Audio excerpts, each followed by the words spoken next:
Welcome back to Mindset English. Today we will learn through a powerful true story that shows how learning English can transform your life. If you have big dreams to be a doctor, an engineer, a lawyer, a business leader, then English is not just helpful, it's necessary. English connects you to opportunities, knowledge, and people all around the world. Spoken by 1.5 billion people, it's the global language of travel, business, medicine, and technology. Without it, many doors stay closed, but with it, anything is possible. Today, I want to tell you how English took me from a small town in Brazil to achieving my dream of becoming a doctor. If I can do it, you can too. My name is Sophia, and I was born in a small town in Brazil. My family wasn't rich, but we weren't poor either. We were middle class. We had food on the table, clothes to wear, and a roof over our heads. Luxuries were rare, but we had love and support. My father drove a taxi, and my mother was a public school teacher. They worked very hard, and they always taught me that education was the most powerful tool for success. Ever since I was a little girl, I had one dream: to become a doctor. I still remember the exact moment that dream began. I was 10 years old. My younger brother had a terrible fever, and my parents rushed him to the hospital. I was so scared. My brother looked pale. His body was shaking, and my mother couldn't stop crying. My father tried to stay calm, but I could see the worry in his eyes. Then a doctor came into the room. He was calm, confident, and kind. He smiled at my parents and said gently, "Don't worry. I'll take care of your son." I watched him work with care and precision. He checked my brother, gave him the right medicine, and talked to us with such warmth. Within a few hours, my brother's fever dropped and he was out of danger.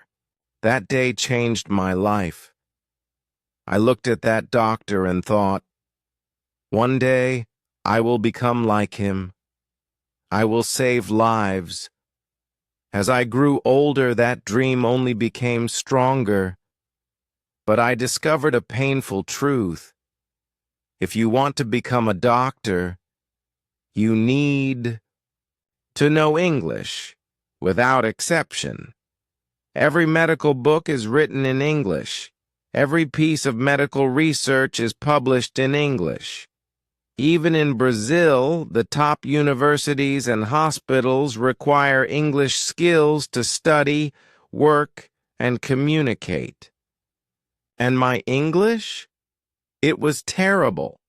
I went to a public school that didn't teach much English. We had classes, yes, but they were basic. I knew how to say hello and how are you, but whenever I saw a full English sentence, I felt completely lost. One day, my English teacher pointed at me and said, "Sophia, can you read this sentence for the class?" I looked at the page. The words seemed to dance and blur together. I couldn't understand them. I whispered, "I don't know, miss."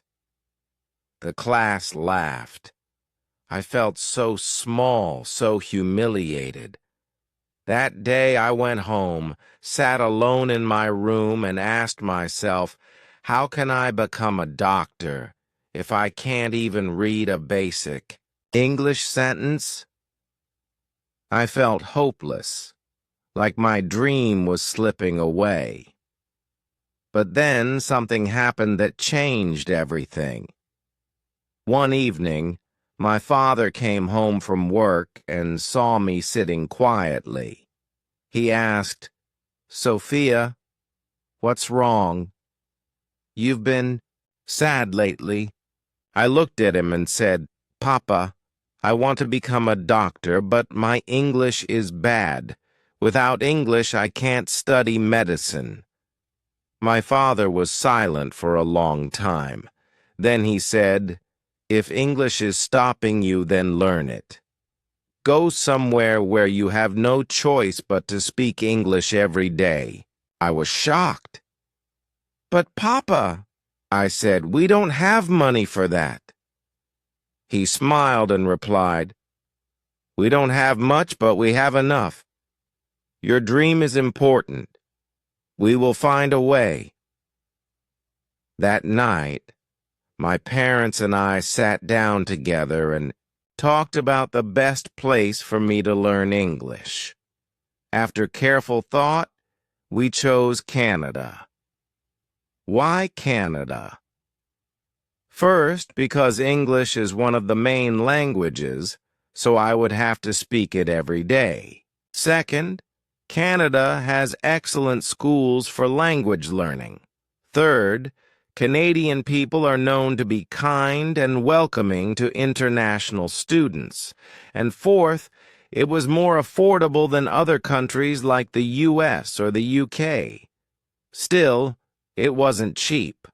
My parents made a huge sacrifice. They used almost all of their savings to pay for my flight, English classes, and my first few months of living in Canada. Before I left, my mother held my hand and said, "Sophia, we're giving you everything we have. Promise me you won't give up." I had tears in my eyes. I hugged her tightly and said, "I promise, Mama." With one suitcase, a little money, and a big dream, I flew to Canada. Landing in Toronto was like stepping into another world. The weather shocked me. It was freezing. In Brazil, it's warm all year, but here, my hands felt like blocks of ice. The food was unfamiliar. I missed my mother's rice and beans. People were friendly but spoke so fast that I couldn't understand anything. Then came the real challenge: English. At the airport, a man approached me and asked, "Hey, do you need a taxi?" I froze. I didn't understand. I smiled awkwardly and said, "Yes." Then he asked, "Where to?" My mind went blank. Finally, I showed him the address on my phone. That night, alone in my tiny rented room, I cried. I asked myself, "What am I doing here? I don't belong. I can't survive like this." The next day, I went to my English school. The teacher smiled warmly and said, "Welcome, everyone. Let's introduce ourselves." When my turn came, I stood up. My hands were shaking. "My name's Sophia." "I from Brazil," I said. That was all I could manage. Some students smiled, but a few giggled. I sat down, embarrassed. That night, I made a decision. No matter how hard it was, no matter how many mistakes I made, I would learn English. I had to. My dream depended on it. I made a personal plan. First, I started doing what I called the headphone trick. I would walk around the city wearing headphones and pretend I was on a phone call, speaking English out loud. I'd describe what I saw. "I'm walking past a store. There's a man in A red coat, now I see a dog. This helped me build confidence and practice thinking in English. Second, I created a rule: 3 new words every day. Every day I learned 3 new English words and made sentences with them. It was simple but powerful. Third, I stopped using subtitles. In the beginning, I watched movies with subtitles, but I realized I wasn't really listening. I was reading. So I turned them off and forced myself to listen. At first, I understood almost nothing. But slowly, I began to recognize common words and phrases. One day, I decided I had to practice with real people. I walked into a coffee shop and told myself, "Today, you will speak." My heart was pounding. The barista smiled and asked, "Hey, what can I get you today?" I took a deep breath and said, "I would like a cappuccino, please." She asked, "Almond milk or regular milk?" I understood her. I said, "Regular milk, please." She smiled and handed me my drink. "Here you go. Have a great day." I replied, "You too." It was a short conversation, but to me it felt like climbing a mountain. I was proud of myself. I also had to deal with cultural differences. In Brazil, we hug, kiss on the cheek, and stand close. In Canada, people value personal space. I learned not to touch people unless they were very close friends. Also, Canadian weather changed constantly. One moment it was sunny, the next it was snowing. I saw people in pajamas at school. In Brazil, we always wore uniforms. I learned to use self-checkout machines in supermarkets, something I had never seen before. Canadians also apologized a lot. Even if you stepped on their foot, they said, "Sorry." I found it both funny and kind. But life in Canada wasn't easy.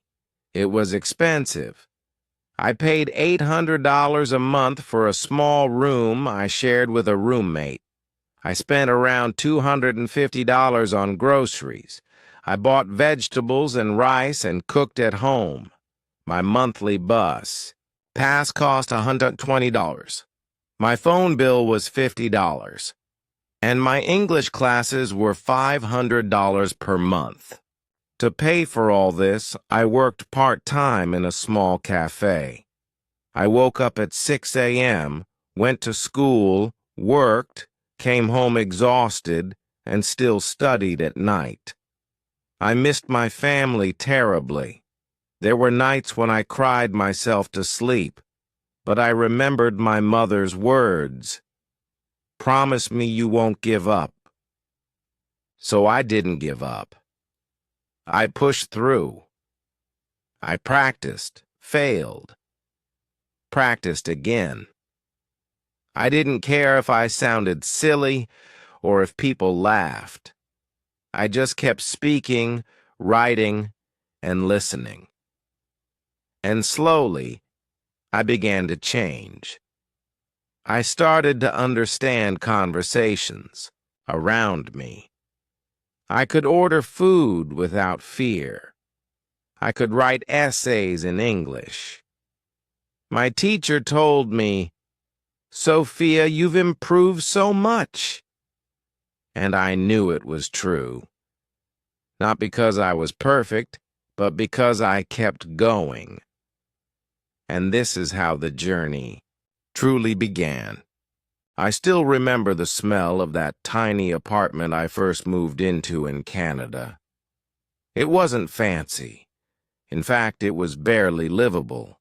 A squeaky mattress, a wobbly desk, a window that wouldn't shut all the way in winter. I had 2 plates, 1 fork, and a kettle that whistled like a dying train. But you know what? That room was mine.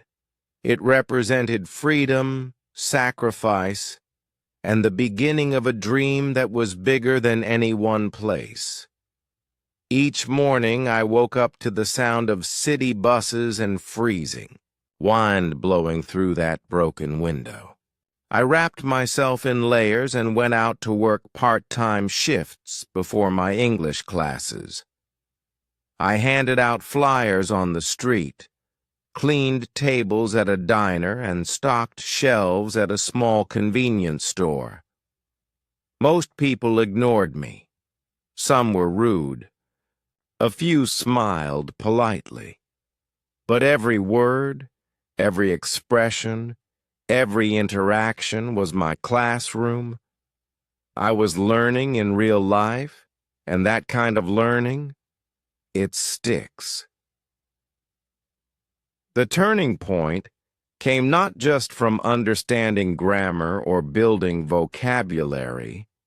It came from understanding people, from observing their body language, hearing how their tone changed when they were excited or angry or joking. I would go home, write it all down, and mimic it in front of the mirror.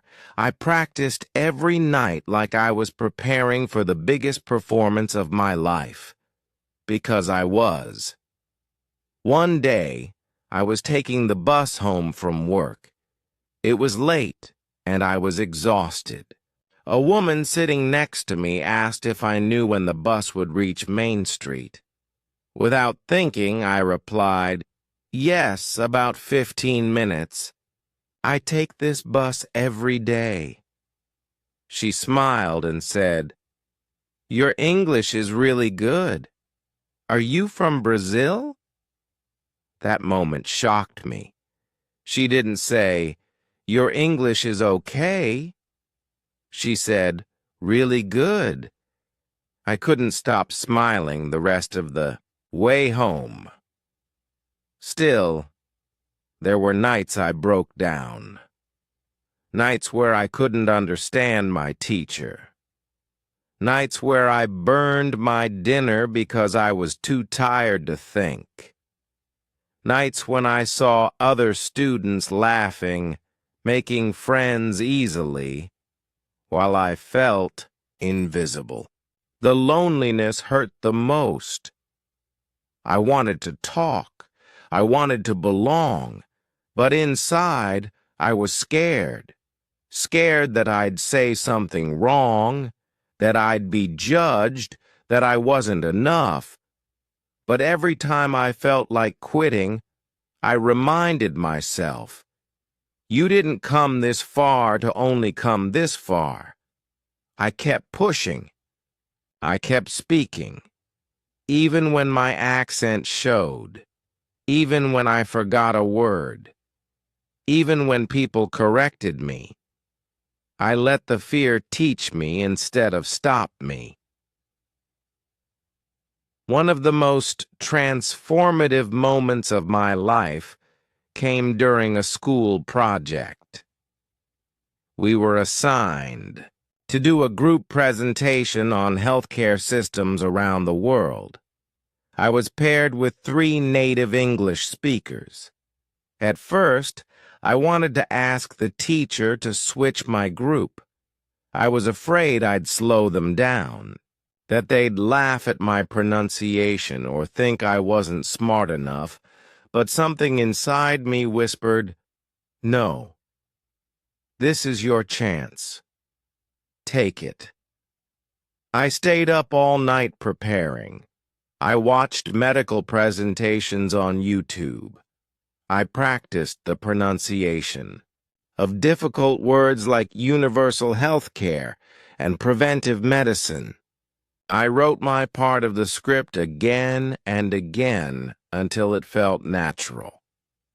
When the presentation day came, my hands were shaking. My voice cracked at first.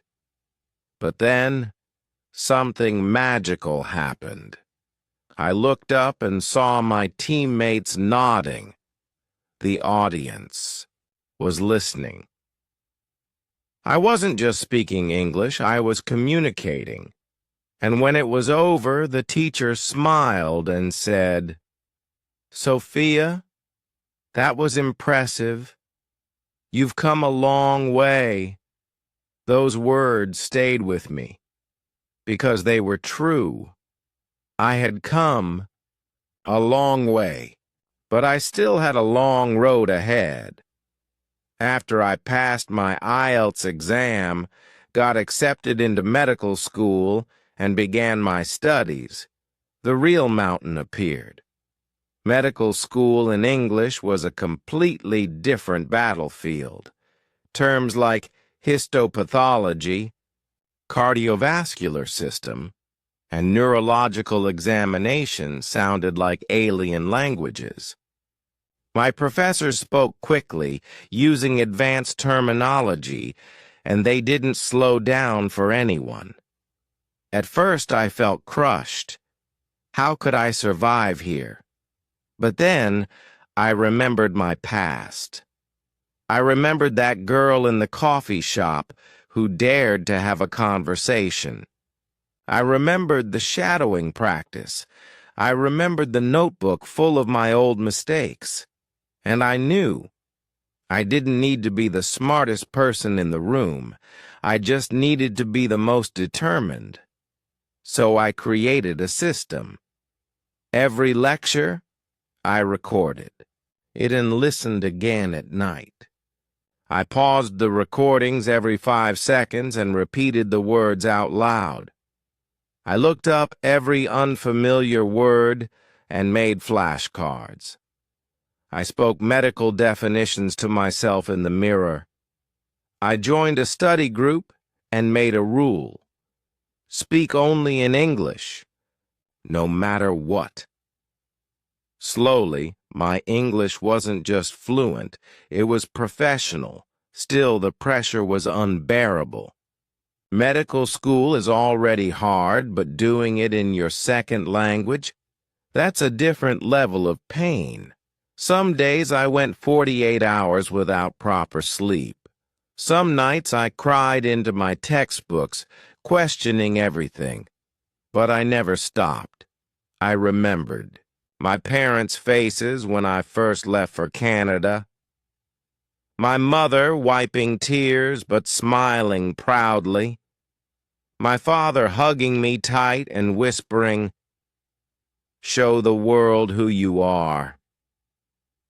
I couldn't fail them, not after everything they sacrificed.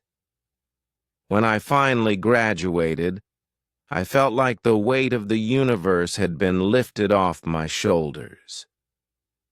The day I received my medical degree was the day I understood the power of perseverance. I looked at that certificate and whispered, "We did it, Mom, we did it, Dad." My first month as a doctor was a whirlwind. Long shifts, emotional cases, endless paperwork. But every time I helped a patient, every time someone said, "Thank you, doctor," I felt alive. I wasn't just surviving, I was thriving. I remember a young boy who came in one night struggling to breathe. His parents didn't speak much English. I knelt beside them, explained the situation clearly, calmly, and gave them hope. After the treatment, his mother hugged me with tears in her eyes. She said, "I don't know how to thank you." I said, "You already did." Moments like that, they make everything worth it. Today, I live in a beautiful apartment overlooking the skyline of downtown Toronto. I have shelves filled with medical books and photographs of my journey. My dream car sits in the garage. I can visit my family whenever I want. I've taken my parents on vacations they never dreamed of. I support them, not just financially, but emotionally and spiritually. I've become their pride, their living, proof that dreams can come true. But none of this happened by accident. I wasn't born a genius. I wasn't rich. I didn't have connections. I had to fight for every inch of success. And the biggest weapon I ever had? English. That's why I say this from the bottom of my heart. Learn English like your life depends on it. Because it just might. English opened every single door in my life. It got me out of poverty. It helped me study medicine. It helped me become a doctor. It helped me connect with the world. So here is my message to you. Don't just learn English. Live it. Breathe it. Practice it every day. Talk to your mirror. Talk to strangers. Watch English shows without subtitles. Repeat what actors say. Make mistakes. Make so many mistakes that one day you realize you've stopped making them. And when you feel tired, keep going. When you feel embarrassed, keep going. When everyone around you doubts you, keep going. Because one day you'll wake up and say, I did it, I actually did it. And that day, it's coming. Faster than you think. Now, if you're still watching this, it means you are serious about changing your life. You're not just dreaming. You're ready to act. And I want to be there with you every step of the way. So here's what you need to do next. Subscribe to this channel. Like this video. Share it with a friend who needs motivation. And start today. Not tomorrow. Not someday. Today. Because the world doesn't wait. And your dream life? It's waiting for you. Let's grow together. Let's speak together. Let's change our lives.